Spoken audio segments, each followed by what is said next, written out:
Hello medicals ഉച്ചയായപ്പോൾ ഒരു ബിരിയാണി ഒരു പുതിയ അങ്ങനെ നേരെ ഈ ചങ്ങായി നമ്മളെ കൊണ്ട് ഈ ഷോപ്പിലോട്ട് വന്നു കേസ്.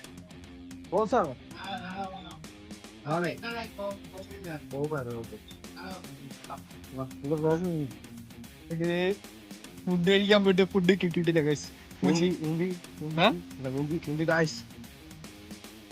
നമുക്ക് അടുത്ത ഷോപ്പിലേക്ക് പോവാം. അത് ഞങ്ങൾ അവിടുന്ന് വന്നത് നാരായണപുരയിലുള്ള നമ്മുടെ തലശ്ശേരി ഹോട്ടലിലാണ് കേസ്. ഇവിടെ ആണെങ്കിൽ അടിപൊളി ബിരിയാണി ഉണ്ടെന്ന് പറഞ്ഞാണ് ഈ ചങ്ങായി എന്നോട് കൊണ്ടുവന്നത്. അങ്ങനെ ഞങ്ങൾ രണ്ടുപേരും ബിരിയാണിക്കുള്ള കാത്തിരിപ്പിലായിരുന്നു. ഇവനാണെങ്കിൽ ഈ ബിവറേജിൻ്റെ ക്യൂവിലല്ല ഇത്രയും ക്ഷമയോടെ കാത്തിരിക്കുന്നത് ഞാൻ എൻ്റെ ജീവിതത്തിൽ ഇതുവരെ കണ്ടിട്ടില്ല. ക്ഷമ ആട്ടിൻ സൂപ്പിൻ്റെ ഗുണം തരുമെന്നല്ലേ നമ്മുടെ ലാലേട്ടൻ ഏതോ ഒരു സമയം പറഞ്ഞിട്ടുള്ള അത് ജീവിത യാഥാർത്ഥ്യ സത്യമാണെന്നാണ് എനിക്ക് തോന്നുന്നത്. കാരണം വെച്ചാൽ നമ്മൾ ഇത്രയും ക്ഷമയോടെ നമ്മൾ ആ ഫുഡ് നമുക്ക് കിട്ടിയിട്ട് നമ്മൾ കഴിച്ചപ്പോൾ അതിൻ്റെ സ്വാദ് പറഞ്ഞറിയിക്കാൻ പറ്റൂല ഗൈസ്. ഇവിടെ കടയിൽ ഫുഡിൻ്റെ ക്വാളിറ്റി അമേസിങ് ആണ് ഗൈസ്.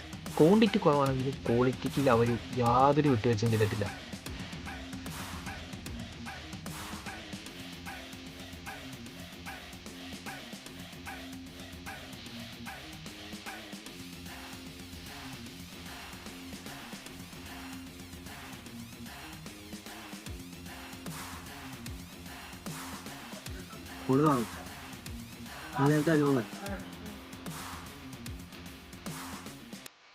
അങ്ങനെ ഫുഡ് കഴിച്ചിട്ട് നമ്മൾ നേരെ നമ്മുടെ സൈറ്റിലേക്ക് വന്നു ഗൈസ്. അങ്ങനെ ഈ വീഡിയോ ഇത്രേ ഉള്ളൂ. Okay bye guys.